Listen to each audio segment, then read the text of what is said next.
Bonjour à tous, Nuellette avec vous. Alors aujourd'hui on est là pour parler des runes. Donc dans le menu principal, les runes, on les retrouve ici. Il y a plein de types de runes. Les runes vont de 1 à 6 étoiles pour le moment, on ne sait jamais. Et il y a les niveaux classiques, les bleus, les verts, les violettes héroïques et pour le moment les oranges légendaires. Et bientôt il y aura des runes mythiques qui risque de sortir courant septembre-octobre avec les nouvelles mises à jour qui arrivent. Donc ces runes, je clique sur une, vous avez toujours une stat principale ici et 4 stats secondaires. Sur les runes légendaires, les 4 stats secondaires sont déjà inscrites. Elles ont des niveaux.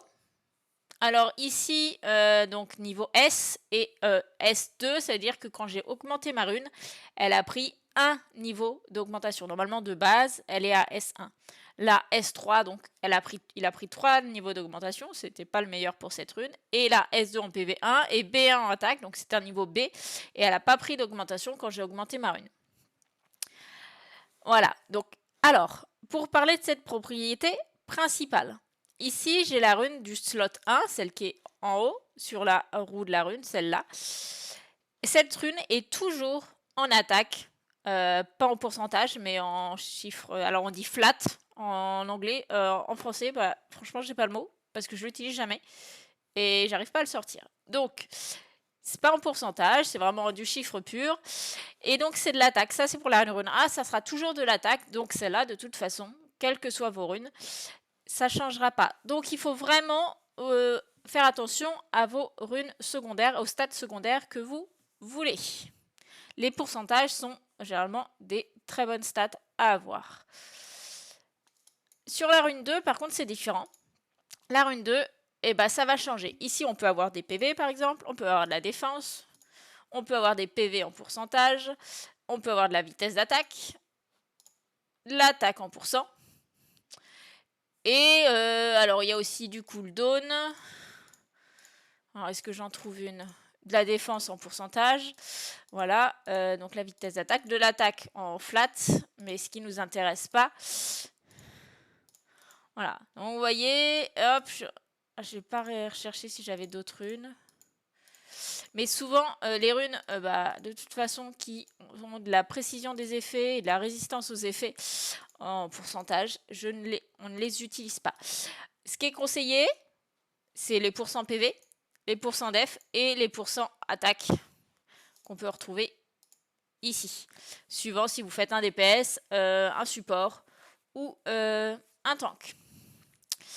Sur la 3, on est en flat défense. Donc pareil, même principe que la 1, il faut faire attention aux propriétés d'en dessous. Sur les runes 4, on est en pourcentage, on est en, justement, ça change. Donc on peut avoir du taux critique, qui n'est pas le plus intéressant. On a de la défense en pourcent, donc pour les tanks par exemple, de l'attaque en pourcent aussi. Mais ce qui est très important, je vais pas le trouver parce que j'en ai pas beaucoup. Voilà, je l'ai trouvé là en dégâts crit. Voilà, c'est celle en tant que DPS qui va vous intéresser, c'est le dégât critique. Sinon, pourcent en PV, pourcent def, pour toujours, le support et le tank. La rune numéro 5, c'est une rune en PV, toujours, flat PV. Et voilà, donc ça change pas, donc vous regardez principalement les sous-stats. La rune 6, c'est pareil, une rune où la stat principale change, donc celle que vous voulez avec les DPS, c'est l'attaque en pourcentage. Vous pouvez avoir de la défense donc pour les tanks, des PV flat, ça ne vous intéresse pas, mais des PV en pourcent pour les tanks aussi. Donc vraiment, en fait, ce qui va vous intéresser sur les runes 2, 4, 6, les runes paires, c'est les pourcentages. Que vous soyez donc 2 attaques sur la 2 et la 6, de l'attaque en pourcentage, sur la 4, de dégâts critiques en pourcentage, et sinon que du PV ou que de la défense, suivant si vous voulez du tank ou des PV. Enfin, à vous de voir. Voilà, ensuite, ici, donc sur les sous-propriétés, ce qui va être, donc si vous prenez une rune classique, alors c'est une 6 étoiles, vous avez que 3 de vos stats qui sont indiqués. Donc c'est en l'améliorant. Et il faut l'améliorer au moins level 12 pour déverrouiller la nouvelle propriété. Ça ne vous augmentera pas vos niveaux de sort. Donc Si vous avez une rune qui, avec les stats qui vous intéressent et des S partout, bah forcément, c'est ce qui est le mieux parce que vous ne pourrez pas la modifier. Ce que vous pouvez modifier au niveau des runes, c'est vous pouvez appliquer un effet. Donc, hop, pareil ici, mettez les stats en pourcentage. C'est vraiment ce qui va vous intéresser le plus. Donc, par exemple, sur une rune énergie, on peut mettre des PV. On peut mettre de la vitesse d'attaque en pourcentage. Si vous voulez de la vitesse d'attaque, c'est vraiment le meilleur moyen de la mettre. C'est d'utiliser la pierre d'effet et le livre de sort. Voilà, dégâts critiques, taux critique. En fait, il y a des runes de tout. À vous de trouver celle qui correspond à votre personnage. Enchantement, c'est pareil. Les livres de sorts, pareil, hein, ils ont les niveaux légendaires, héroïques, rares, normaux. C'est quoi? Normal et... Alors ça, M, voilà. Héroïque, légendaire, rare, normal et M...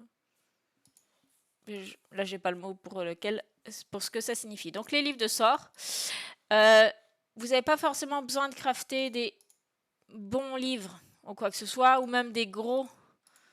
pierre d'effet, déjà un petit peu de pourcentage pour gagner en puissance, c'est pas mal. Après, le dernier chose au niveau des runes, l'amélioration de la rune, c'est le transfert de la rune. Vous avez une rune qui est augmentée, qui est bien. Vous avez ici les points qui sont remplis, ça veut dire qu'en fait il y a des pierres d'effet et des livres. Et ça vous permet, en fait, ma rune elle est level 15, je veux plus l'utiliser, je l'ai remplacée par une autre qui est mieux. Donc je mets ma nouvelle, je mets celle que je veux utiliser pour le transfert. Et là, elle va prendre ses niveaux d'amélioration, donc elle va obtenir plus 13. Parce que là, c'était une 5 étoiles, ça passe à une 6 étoiles. Donc, on perd un peu de niveau d'amélioration. Mais on récupère donc le livre de sort, la pierre d'effet, ce qui nous permet de ne pas perdre ces pierres et ces livres qu'on a utilisés, car on ne peut pas les enlever. Et ça vous redemande qu'un petit peu de pierre d'amélioration de rune. Voilà. Alors, ensuite, il y a la deuxième chose, c'est l'alchimie des runes. Et je parlerai sur les prochaines vidéos où vous allez pouvoir dropper les runes. Je vais vous montrer et je vais vous montrer comment faire les donjons. Alors, fabrication de runes. Alors ça, c'est quelque chose qui est accessible à partir de la zone d'héroïque, car ces petits morceaux de runes magiques, vous l'obtenez que dans la région héroïque. Vous la droppez assez facilement sur les monstres et vous l'obtenez aussi par les quêtes. Donc, si je veux faire une rune spécifique, ici, énergie, je vais avoir besoin aussi de pierres gravées, ici, ténèbres et eau, des fragments de runes et des pierres célestes. Je peux en fabriquer 5 par semaine, maximum. Et donc, suivant les runes, j'obtiens ici, donc il me faut des feux et des vents. Voilà, suivant les runes, je ne vais pas avoir besoin des mêmes pierres gravées. Ces pierres gravées, vous en avez 5 différentes, vous avez 5 zones héroïques différentes, donc dans chacune des autres, vous droppez une des pierres gravées. Et vous les obtenez aussi pendant les quêtes. Combinaison de runes. Alors ici, c'est quand vous êtes allé chercher vos runes, vous en avez plein, vous les regardez, il y en a qui ne vous plaisent pas. Mais vous pouvez, par exemple, je sélectionne ici ma CMD des runes, donc endurance, je sélectionne les 3 mêmes runes endurance, 6 étoiles. Je peux les combiner. Je n'utilise pas de poudre magique qui me permettrait d'obtenir une 6 étoiles légendaire à tous les coups. Là, j'ai 10% d'obtenir une 6 étoiles légendaire.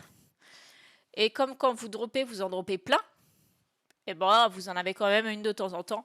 Et c'est pas si mal. Et donc là, si je fais combiner, je vais obtenir une autre rune avec d'autres stats, d'autres sous-propriétés. Et même si j'ai mis 3 fois la même rune 6, j'aurai pas forcément une même rune 6. Par contre, j'ai mis 3 runes endurance, j'aurai une rune endurance. Si je mets à la place de ma rune endurance une rune rapide, là je ne sais pas quelle rune je vais obtenir. Donc vous combinez, ça vous coûte rien, pas de sous, pas de pierre de rune, rien. Donc ça vous permet vraiment d'optimiser un petit peu vos drops de runes parce que vous n'allez pas souvent obtenir la rune qu'il vous faut. Et il va falloir s'y prendre à plusieurs fois. Ici, vous désassemblez vos runes. Donc quand vous mettez une rune par exemple qui ne vous plaît plus, ou des petites runes vertes, bleues qui ne vous plaisent pas, vous les mettez là. Vous pouvez en mettre jusqu'à 60 puis vous recommencer. Puis à chaque fois, ça vous fait des pierres d'amélioration de runes. Alors ces pierres d'amélioration de runes aussi, on peut les dropper assez facilement à Contana. Vous voyez, là je viens d'en dropper une. Je tue les mobs de la région Berceau de Gaïa. Et je drop régulièrement des morceaux de runes. En une nuit, je peux en dropper jusqu'à 5000. Donc, alors, ça me fait pas ma journée d'avoir 5000 pierres de runes. C'est toujours mieux que de pas en avoir. Et voilà. Ensuite, vos runes, donc, vous les récupérez dans le chemin de l'aventure. Vous avez la reine araignée qui vous donne des runes énergie et des runes endurance. Le temple oublié de la terre qui va vous donner des runes gardiens et des runes fatales.